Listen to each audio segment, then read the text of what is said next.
so this question and answer is from your last questions of the end of July, and I'm going to be putting it out the beginning of August.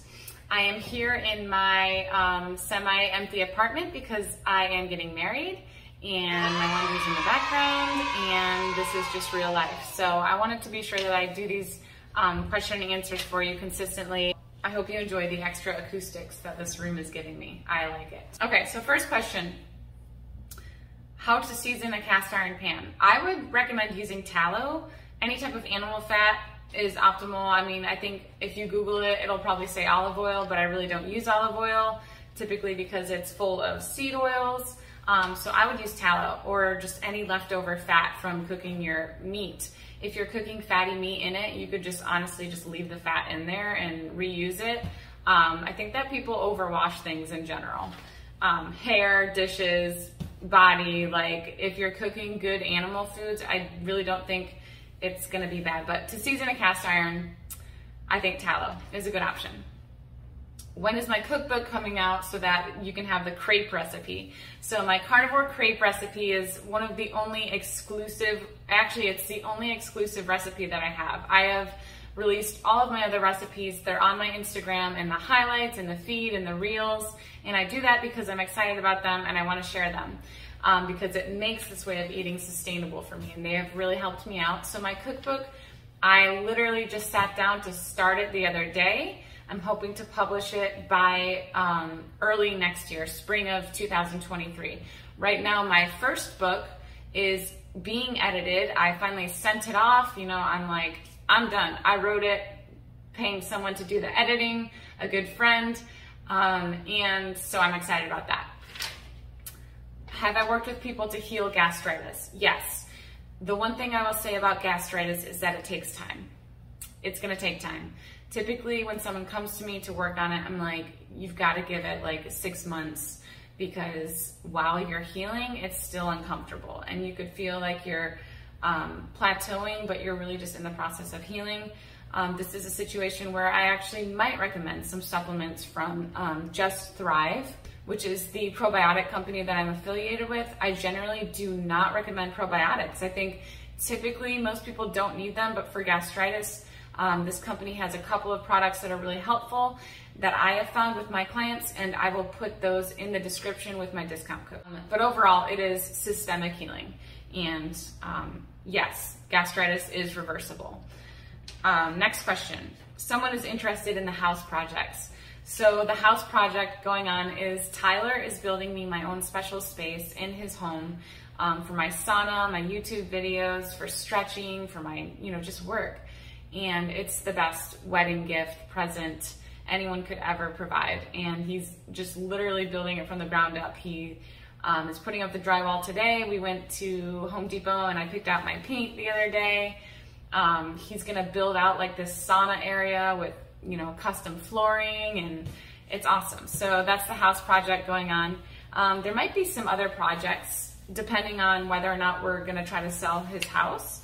Or our house, I should say, but that's the main project. And I will be adding that to my project highlight on my Instagram, which I started for it. How to heal UTI, and the same person, not gonna share your name, but the same person asked how to heal yeast infections. So if you're getting UTIs and yeast infections, you've just gotta cut out the sugar and the carbs. Cut out the crap, give it some time. Honestly, that should be enough. If that is not enough, then you need to work on your stress, because stress is the other thing that will keep it going even after you've cut out those things. If you have reoccurring yeast infections, so Candida can actually really embed itself into our cells and kind of hide away, even if you're not feeding it, and then it will come out and rear its ugly head, and you're like, what the heck, I thought I took care of this. So if that's the case, I do have a protocol involving oregano oil. You don't want to overtake it because it does kill your good and bad bacteria. Oregano oil will sterilize your gut, but it will not give you long-term poor side effects like antibiotics. So like I said, it is a protocol. It's not just something you just want to start taking inevitably, but that is something that you could do if you've been struggling with Candida yeast infections and you've already tried the nutrition approach. And I mean really cutting out the things that will feed it. So that's that. What does it mean when my LDL is low and triglycerides are low with high HDL? So basically, this is really good. Your cholesterol is a reflection of what's going on in your body, what your body is doing with fat. Check out my cholesterol video for more details on those, but number one, I would be looking at your triglyceride to HDL ratio, and anything under 2 is good, under 1.5 is optimal, considered optimal, and this is a really good representation of your insulin sensitivity and just your overall health. Low LDL, low trigs, high HDL, generally good. However, if you're on a no carb diet and your LDL is elevated, that could mean that you are just burning your own body fat. So if you're losing weight, if your waist is shrinking, if you're feeling good and your cholesterol is going up, don't worry about it. It's actually a good thing. Cholesterol is awesome. In order for us to oxidize our own body fat and use that, it has to exit our body, so it's gonna be going through your bloodstream again. So sometimes that will reflect. I really like the acoustics in here. I should do this more often. Sometimes that will reflect in your labs. So if your LDL is high but your waist is shrinking, you're still okay, generally. Asthma. So I had asthma, that was like the first thing I was ever diagnosed with. Shortly after, I was diagnosed with osteoporosis in 6th grade. But even before that, I remember coming home with my inhaler, and I was excited because I didn't even understand it was like a bad thing to have asthma. And my cousin Luke was like, why are you excited to have an inhaler? So I really think that asthma has to do with just allergies, inflammation in your body. So that tells me that you are still probably eating certain things that are inflaming your body, because when I have my nutrition on point, it's all good. I haven't had asthma for like 5 years now. So I would really focus on becoming fat adapted, metabolically flexible, so that you're not dependent on glucose. Notice I didn't say focus on being in a ketogenic state or being in ketosis 100% of the time. I don't think that's necessary, but being metabolically flexible is going to allow your body to be in a much more comfortable place. Your central nervous system will be more supported. You won't be relying on glucose, and I really think that it's gonna lower your inflammation, your allergies, and your asthma in general. How long to try carnivore before you decide that it doesn't work? Honestly, a lot of people will say 30 days. I would say 90 days. It's just 3 months, which is not a lot of time in the span of your whole life. And if you're trying to do this for your health, like this person was asking for narcolepsy, give it at least 90 days. After 30 days, just take note of, have you had any benefits? Honestly, like healing is not linear. And there were many points in my healing process where I felt like I was not even at a plateau. I felt like I was going backwards. But what I couldn't deny were the benefits of, what I felt within 2 weeks. My mood and energy had improved. There were clear benefits. Even aside from all the physical symptoms, I had food freedom in my mind. I had given up that control and like the simplicity, and I just had a peace that I hadn't had before that gave me the momentum to keep going on those days where it felt hard. So I would say give it 90 days.